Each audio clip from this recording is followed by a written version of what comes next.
Absolutely. The Trojans and the Buffs get together, of course, at a 10 a.m. local kickoff, big noon Saturday. Wanted to scarf up this opportunity, of course, to match the tradition of USC and the recent flavor of Deion Sanders and the Buffs. A lot of shine taken off by the Oregon Ducks, but still a huge national story. We've got Jack Carlo on the line joining us from Buffalo's Wire. Jack, I don't know why his I just punched him in. Oh, right here. Am I good? There we go. Jack, how you doing today? Cool. Good. Yeah, appreciate you guys having me on, and excited to talk some Buffs with another big game coming up. Absolutely. We'll get this started with you, Jack. Just as the editor of Trojans Wire, you want to follow Jack and his team at Buffalo's Wire. They've had Colorado covered. They're having a great year. It's interesting. I can relate to what Jack went through at Buffalo's Wire because, before, when Clay Helton was around, USC football was totally irrelevant. People wanted change. People wanted just, anything but this. Let's get something better.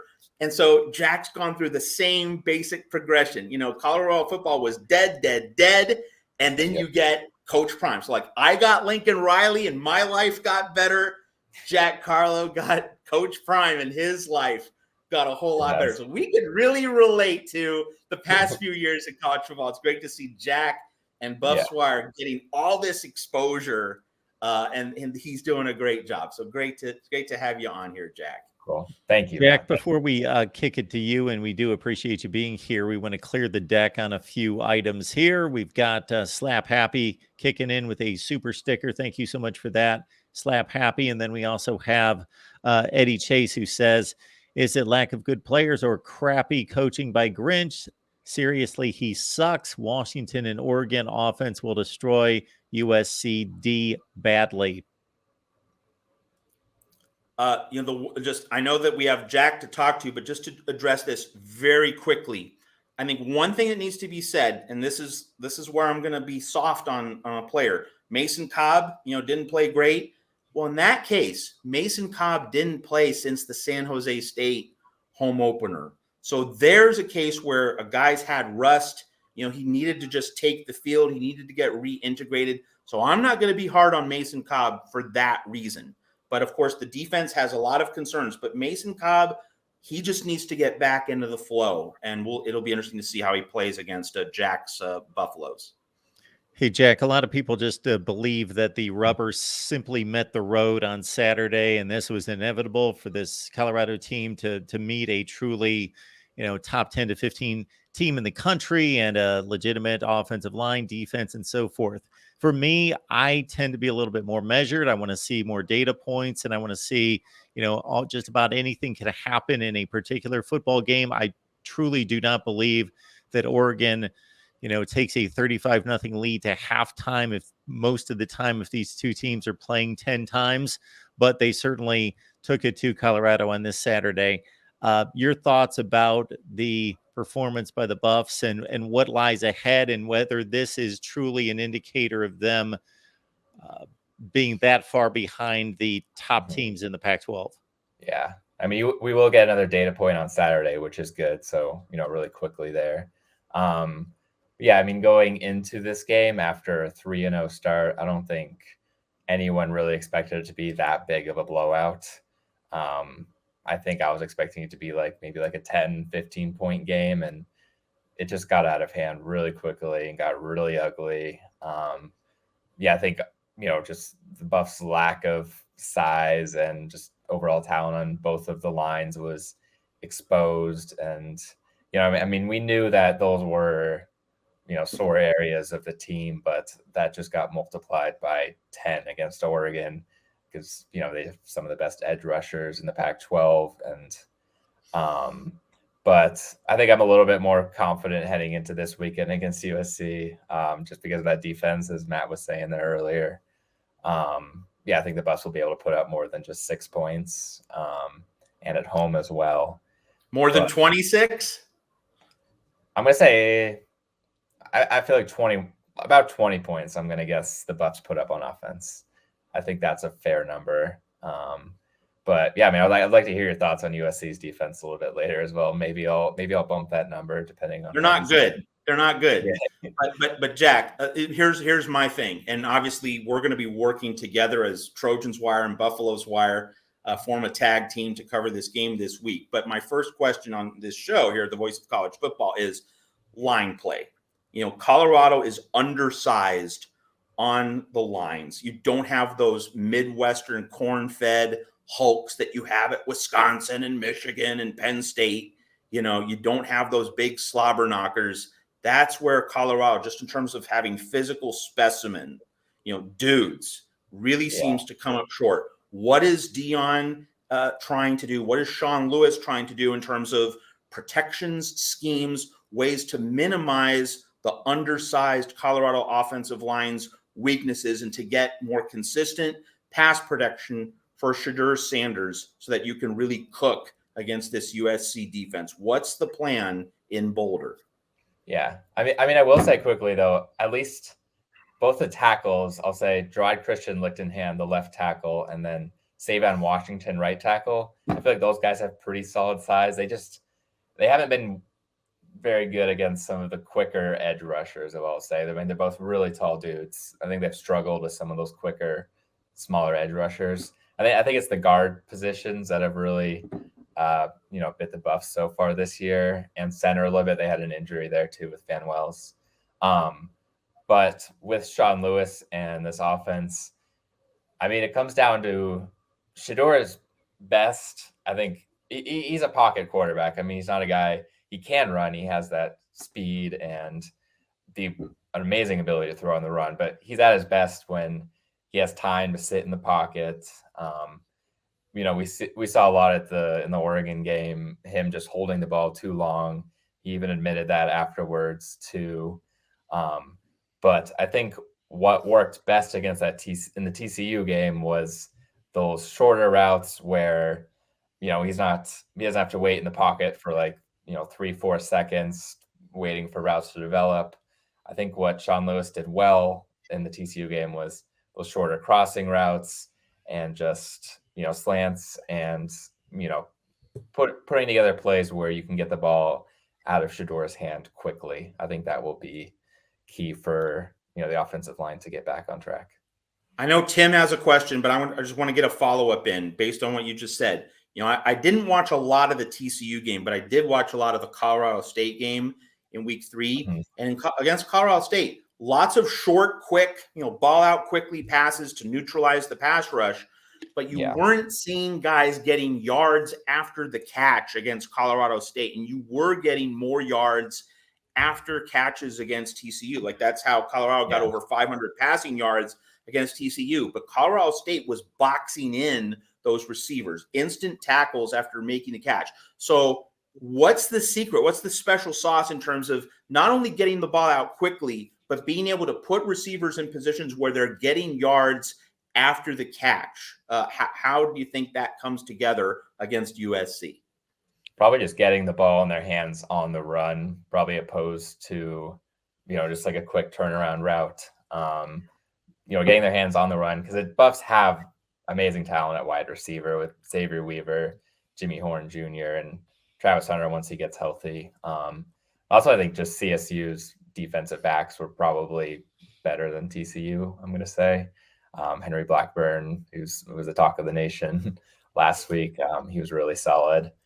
I would say against CSU, they were too stagnant. Like, the ball would be right there, but then there'd be some defensive back right there ready to tackle. And I think they just have to get those wide receivers, getting those balls while they're in motion and opposed to, stand still. Yeah. So it sounds like you guys are going to have difficulty running. I'm assuming, you have difficulty probably running the ball against our front seven, and you have good point, drag plays, screens, mitigating the ability not to run on short down. My question to you is what are you guys going? So I get that on the offense. What about on the defense side of the ball? We've seen Marshawn Lloyd pop out. This guy is really coming on strong. He's a great back. I like the way our run defense, our offensive line is run blocking. I've noticed you guys all had a little bit of trouble also on run defense. What do you think strategy be there? I mean, the linebacker play at least hasn't been bad, I would say. I think Juwan Mitchell, who joined the Buffs like 1 week before the TC opener, he's been really solid.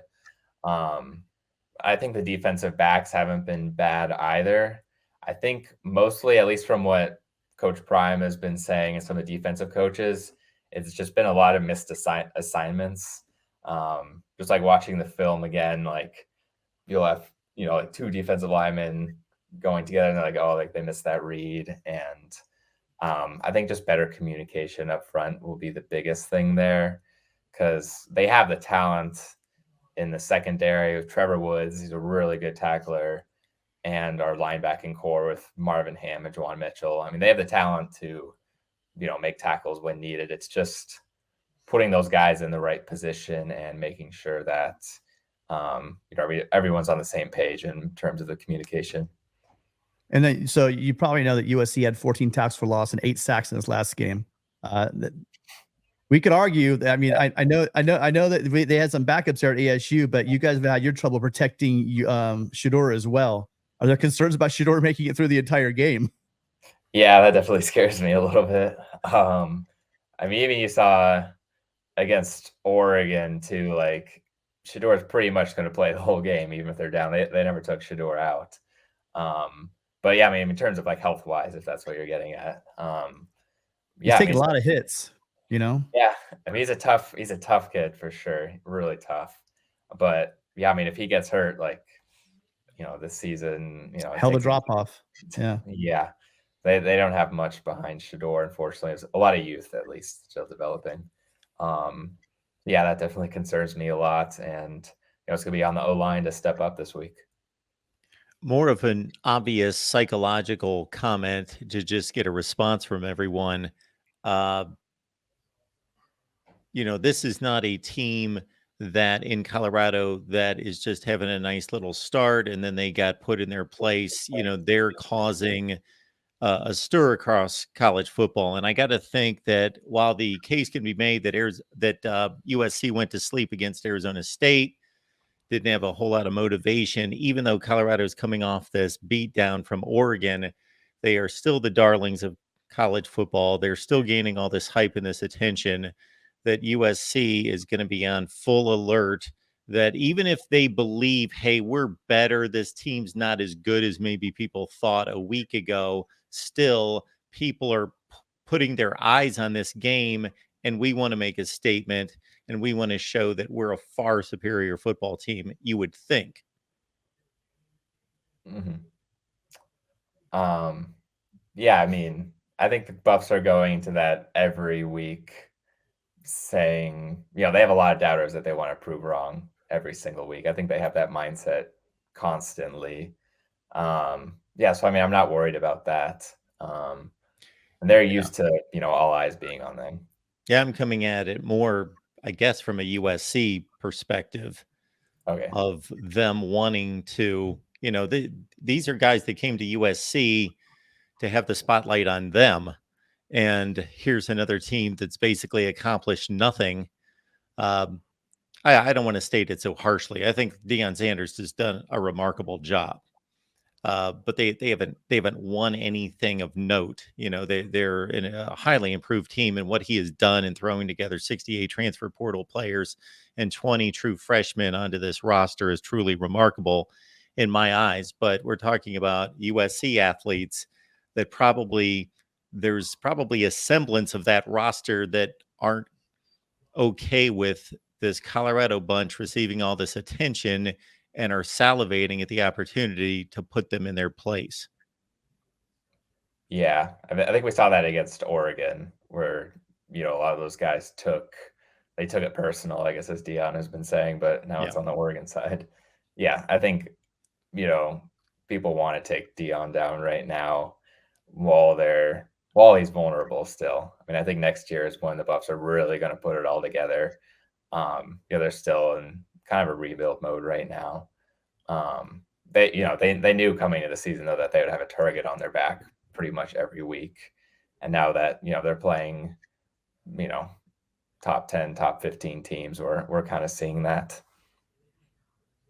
Gixer Squid, one of our viewers here at the Voice of College Football, Jack, he had a question. What's Colorado's pregame routine? And I think I would just add the layer to it of this is going to be your third Fox Big Noon Saturday game of the season in the month of September. So you have all these early starts. So has Dion and have Dion and the staff shared how they try and get these guys focused for all these early bird kickoffs? And of course, USC fans, there's a body clock issue here. USC's been playing late night game after late night game, and now we have to transition to a 10 a.m. breakfast in Boulder start. But what is Colorado's plan in terms of getting up for these early morning games? And is there anything to learn from that? Anything you've gained from that you find particularly useful or interesting? No, they like the morning games. They like the morning games. Shiloh Sanders was actually asked that on Tuesday, whether he prefers, because they had 2 straight morning games and then 8 o'clock game against Colorado State. And Shiloh said he's like, yeah, I definitely prefer the morning game. So that was good. They saw that 8 p.m. game. I think they, almost getting beat by Colorado State. That was kind of obvious there. But they practice at, I think, 8 a.m. every morning. So yeah, I think their body clocks are used to that 10 a.m. cycle. But also Shiloh said it's not that deep. It doesn't take a lot for them to get hyped up. No matter if it's a 5 a.m. game, they're going to be ready to go. But in terms of pregame routine, at least the best thing I've heard, at least from what they do, is Deion Sanders has said that he gets a text from Travis Hunter every morning of game day, just saying let's go, ready to win, just hyped up. That's kind of my favorite part of the pregame routine. And then you may have seen some of the epic pregame locker room speeches. I think they had Dwayne Johnson in the Buffs locker room against Colorado State. So, I mean, you got a lot of hype there. You got Lil Wayne leading the Buffs out onto the field last home game too. And you got Ralphie, of course. And against, I think, Nebraska, that home opener, they were on the field, I think, probably 2.5 hours before kickoff, maybe 2 hours when you first. So 7:30. Yeah, I think that's what I got in the press box at 7 for a 10 a.m. game. Everyone was there early. We were just so excited. But you saw guys out there stretching, warming up. This is a team that's excited, and they're going to be ready whatever the kickoff time is. All right, so let me piggyback on. Jack, go ahead. If you could bear us really quick, we have a little housekeeping to do because they've been waiting a while on these. Just really quickly, thank you, Slap Happy, so much for the $2 super chat, and then Eddie Chase. Really quickly, if you guys want to do this really super fast, it's about 30 minutes ago. We caught both of those.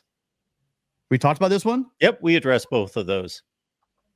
Oh, I didn't know we did. We're good. We got those. Anyway, I just want to piggyback on Gixer Squid's question about Colorado's early game routine for these Big Noon Saturday games, and I just want to ask Jack. I cover tennis. Tennis is another sport I cover. In the off season, and there will be some matches where I'm going to look at the battle and say, what, this guy needs to win the first set. The underdog has to win the first set if he's going to be able to win this best 3 of 5 match. Do you think Colorado absolutely must win the first quarter to win this game? Pete Carroll's famous for saying, can you win in the first quarter? No. Can you win in the second quarter? No, you win in the fourth quarter. Finish. But I think there's a lot to the idea that Colorado has to get that early start while USC has the body clock problem to win this game. And if Colorado can't get off to a fast start, it's going to be USC just steamrolling Colorado. How much do you think the first quarter and a good start is absolutely central to this game? Or do you think Colorado can win a true 60-minute battle where it's, just guys trading punches the whole way? Does Colorado have to really take control in that first quarter to set this game up the way it wants to? Yeah, I mean, at least in the Oregon game where they fell behind big early, I don't think guys were demoralized, but you could tell that there was a lot of frustration on the sidelines. And I think they're going to learn from that, at least this week. So, if they fall behind big early, I mean, I don't think we're going to see heads dropping and stuff like that. I think this offense, like we saw against CSU, they're capable of putting up, at least 2 touchdowns in a matter of minutes. They're quick. They can score points in a hurry for sure. So, I mean, I'm not like super concerned, I would say. Probably not as concerned as you are, I guess, if they fall behind, just because of how talented and how fast-paced this offense is, where they can get themselves back in the game really quickly if they need to. But obviously, I would prefer if they would win the first quarter and not have to worry about that. So based on your comment you just made, Jack, versus your scoring projection on Colorado, I'm trying to gauge this, because if you're not concerned that Colorado is going to fall behind and you're gauging them to score in the 20 range, it's going to happen second. I'm not putting those two things together. They're able to score. I think they'll be okay second, third, fourth quarters. They've gotten off to some slow starts on offense recently. I think they can get to 21, even if they get shut out in that first quarter. They've done it before. But if that's all they get to is 21, and you're projecting that they're going to stay in this game, where do you think USC is going to land? I could see. I mean, that Travis will be out again. Travis Hunter. Yeah, I could see them putting up a 40 spot probably. Unfortunately, I would say my final score prediction would be like 41-20. But I mean, in terms of like Matt's comment, I meant more like they're going to stay competitive in the game. I mean, they're still, probably going to lose in the end, unfortunately, just because of, what we saw last week against Oregon. But I meant more like, I don't see them getting blown out that much. And I feel like their offense can at least come back a little bit more than what we saw against Oregon. All right. Any other questions for Jack? No, thanks so much. Cool. Well, we're going to be in touch over the course of the week. And again, you want to follow Jack and the team at Buffalo's Wire. That's for sure. Awesome. Absolutely. Jack, thank you so much for stopping by. We appreciate the analysis. And again, everybody, Buffalo's Wire this week with Jack, and you can follow Jack on Twitter as well. His Twitter handle is right there at Jack_Carlo.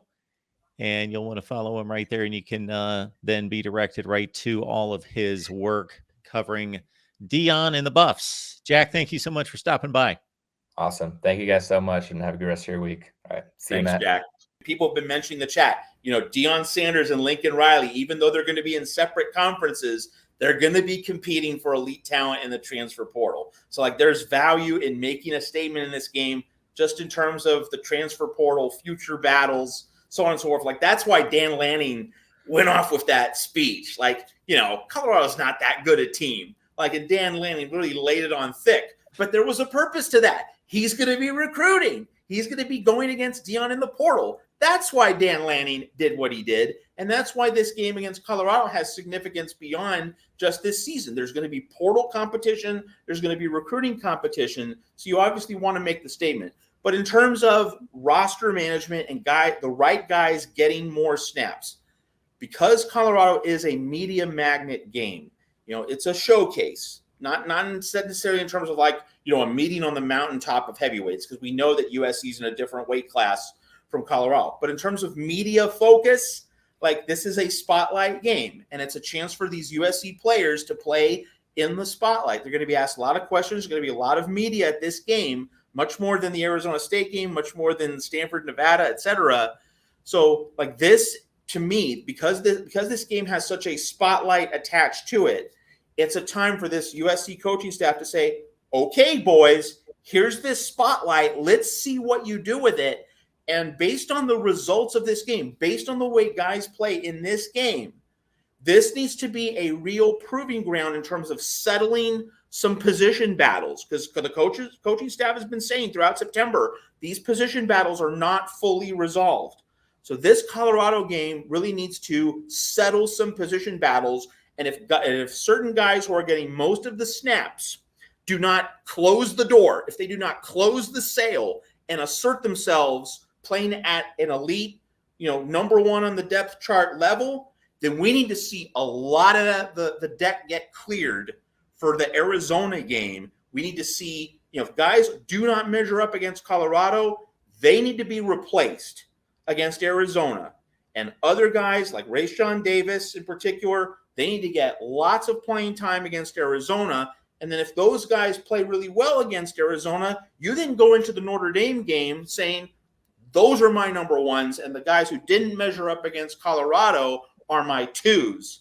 That, to me, is one of the really important points about where we are in this schedule. If you're on the fence about certain players, this Colorado game needs to provide clarity. And if guys don't measure up, play other guys against Arizona, because you will need to give those other guys a legitimate shot. If you're unsure about who your number ones are, give your other guys a legitimate shot against Arizona so that when you get to the Notre Dame-Utah double stack, you can really rethink who your best players are in terms of giving yourself the best possible chance to win your big game. So that is a really important point about this Colorado game.